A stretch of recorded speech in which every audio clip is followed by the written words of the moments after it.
Assalamualaikum warahmatullahi wabarakatuh. Perkenalkan, nama saya Retno Aprilia Susanti. NIM saya P133743712 Saya dari kelas 1E. Di sini saya akan menjelaskan tentang adopsi teknologi telemedicine pada tenaga kesehatan. Yang pertama ada latar belakang.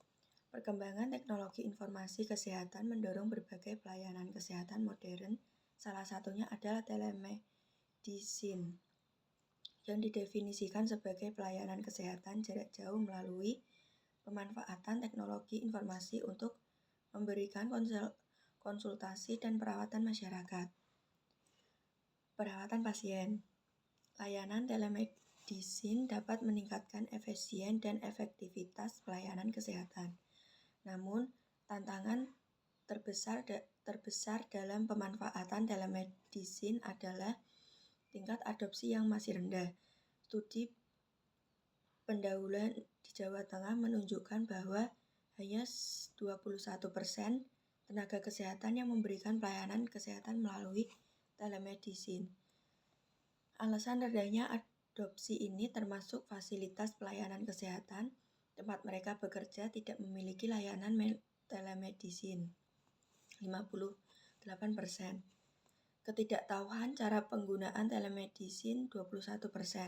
Layanan telemedicine yang terbatas, 21%. Dan fasilitas pendukung yang tidak memadai, 19%. Ada pula dampak pada fasilitas pelayanan kesehatan Pasienkes.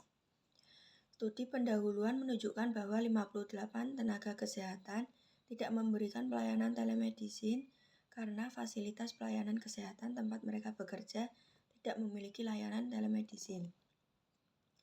Hal ini mengindikasikan bahwa ketersediaan infrastruktur dan layanan telemedicine di Pasienkes merupakan faktor krusial dalam adopsi teknologi ini. Telemedicine dapat meningkatkan akses pasien ke layanan kesehatan dan menghemat waktu perjalanan pasien ke Pasienkes. Penggunaan telemedicine yang buruk dapat mengakibatkan keselamatan pasien yang buruk dan kelelahan pada tenaga kesehatan. Ada pula analisis masalah. Meskipun sebagian besar tenaga kesehatan merespon positif terhadap adopsi telemedicine dalam hal kegunaan, kepuasan, kemudahan penggunaan, dan keandalan, ada beberapa masalah yang diidentifikasikan. Yang pertama, ada efektivitas. Yang kedua, ada keandalan. Ketiga, produktivitas. Yang keempat, ada kurangnya pemahaman dan fasilitas pendukung. Dan ada pula kaitan dengan standar hukum. Pelayanan kesehatan menggunakan telemedicine di Indonesia diatur oleh Kementerian Kesehatan Republik Indonesia melalui Peraturan Kementerian Kesehatan Nomor 20 Tahun 2019 tentang penyelenggaraan telemedicine. Praktik telemedicine oleh dokter gigi dan psikolog klinis harus menerapkan prinsip kerahasiaan pasien. Seluruh pelayanan kesehatan yang dilakukan melalui telemedicine wajib didokumentasikan pada rekam medis manual atau elektronik yang disimpan di fasilitas pelayanan kesehatan. Peraturan KKI Nomor 74 Tahun 2020 tentang kewenangan klinis dan praktik kedokteran melalui telemedicine juga mengatur hal-hal yang dilarang. Antara lain, telekonsultasi langsung antara tenaga medis dan pasien tanpa melalui Pasienkes. Memberikan penjelasan yang tidak jujur, tidak etis, dan tidak memadai. Melakukan diagnosis dan tata laksana di luar kompetisi. Meminta pelaksanaan penunjang yang tidak relevan. Melakukan tindakan tercela, intimidasi, atau kekerasan. Melakukan tindakan invasif, menarik biaya di luar tarif yang diterapkan. Dan memberikan surat keterangan sehat.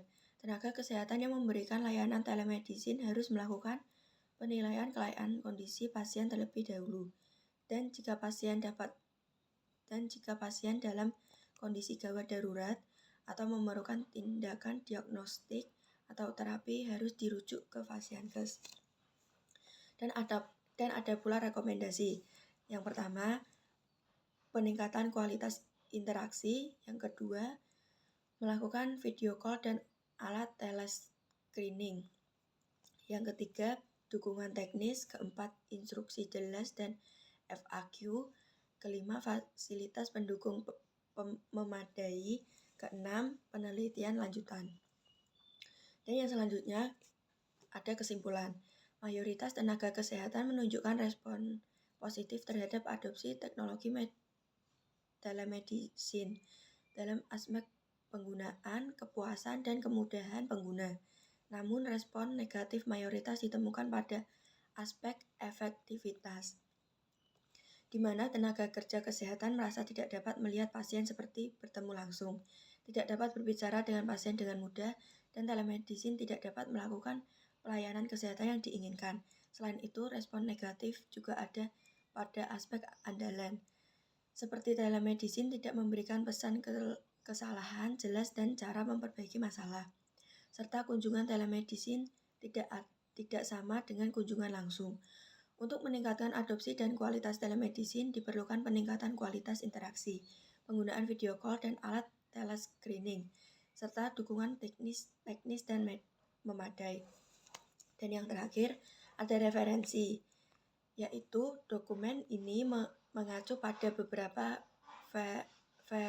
referensi yang tercantum pada halaman 9 dan 10. Contohnya adalah Kementerian Kesehatan Republik Indonesia, Peraturan Kementerian Kesehatan Nomor 20 Tahun 2019 tentang penyelenggaraan telemedicine 2019. Cukup sekian yang dapat saya sampaikan. Terima kasih. Wassalamualaikum warahmatullahi wabarakatuh.